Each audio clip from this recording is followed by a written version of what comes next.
Hi, I'm Minga Kang from Pika Labs and PostTech, and today I'll be presenting our work, FlashDecoder, a real-time latent-to-pixel streaming decoder with transformers. This is joint work with Suha Kwok from PostTech.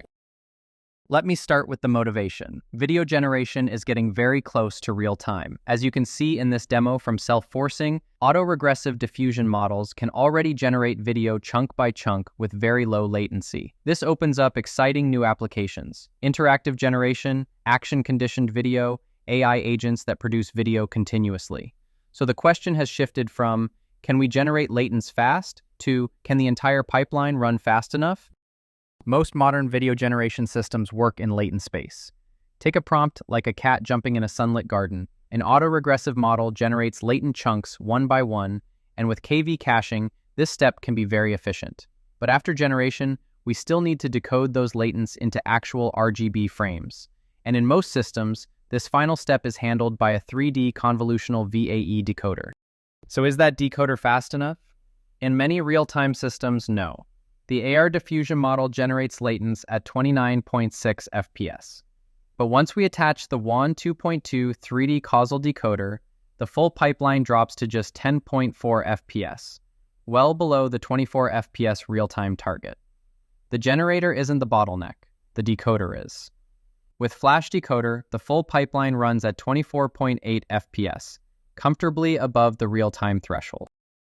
Our goal is simple. We make latent-to-pixel decoding fast enough that it is no longer the system bottleneck. For an ideal real-time video decoder, we want four things: frame-by-frame decoding without padding or blending, strong reconstruction quality, fast, consistent latency, and high-resolution support without spatiotemporal tiling.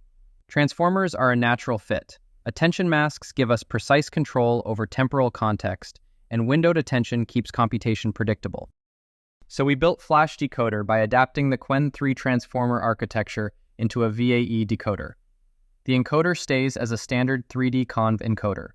On the decoder side, we convert latent frames into tokens and process them through transformer blocks. The key component is sliding window grouped query attention with a KV cache. Each frame only attends to a small window of prior frames, so computation stays bounded regardless of video length. For upsampling, we do temporal upsampling first via pixel shuffle at 4 times, apply a lightweight refinement transformer, then spatial upsampling at 16 times. This keeps the heavy computation at low resolution. Here are the quantitative results, all measured on a single H100 GPU.